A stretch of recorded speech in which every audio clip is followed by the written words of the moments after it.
Hello people, అందరు ఎట్లున్నారు? How doing good. నీతోని ఎవరైనా ప్రేమగా మాట్లాడుతున్నారు అనుకో, లోపల మొత్తం యాక్ట్ చేస్తున్నారని గుర్తుపెట్టుకో. జస్ట్ తీయగా మాట్లాడినంత మాత్రాన వాళ్ళ మనసులో నీ మీద ప్రేమ ఉన్నట్టు కాదు, నీ మీద ఎఫెక్షన్ ఉన్నట్టు కాదు.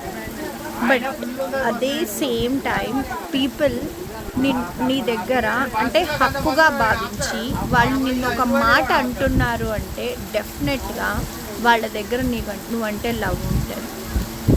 తేనె పూసిన కత్తులు చాలా ఉన్నాయి, చాలా అంటే చాలా ఉంటాయి. నీ ముందు ఒకటి మాట్లాడతారు, నీ వెనక ఇంకొకటి చెప్తూ ఉంటారు. అలాంటి వాళ్ళు బెటర్ అంటారా? నీ మొహం మీద నీ గురించి చెప్పి ఇలా కాదు ఇలా చెయ్యి అని చెప్పి నీతో ఫైట్ చేసేవాళ్ళు ఆల్ కరెక్ట్ అంటారా? ఒక్కసారి చెప్పండి. ఎప్పుడైనా సరే తీయగా మాట్లాడుతున్నారు, వీళ్ళు చాలా మంచోళ్ళు మనవాళ్ళు అని చెప్పి మనం అనుకున్నాం అనుకోండి, డెఫినెట్గా వాళ్ళు ఖచ్చితంగా ఏదో ఒక టైంలో మన గురించి బ్యాడ్గా అయితే మాట్లాడతారు.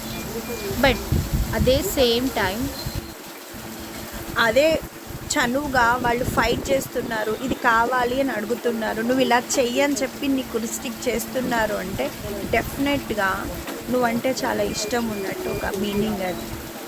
సో అందుకోసమే తీయగా మాట్లాడుతున్నారు కదా వాళ్ళు గుడ్ అని చెప్పి నువ్వు ఎప్పుడూ అనుకో. అండ్ వాళ్ళు మొహం మీద కొట్టినట్టు మాట్లాడుతున్నారు వాళ్ళు బ్యాడ్ అని చెప్పి కూడా అనుకో. ఇంకొక వన్ మోర్ థింగ్ ఏంటంటే, 2 persons ఉన్నారనుకోండి, వాళ్ళ గురించి వాళ్ళ దగ్గరే మాట్లాడి నువ్వు ఇలా చేస్తున్నావు దానివల్ల హర్ట్ అవుతున్నా అని చెప్తున్నారనుకోండి, దాన్ని అర్థం చేసుకోవడానికి ట్రై చేయండి.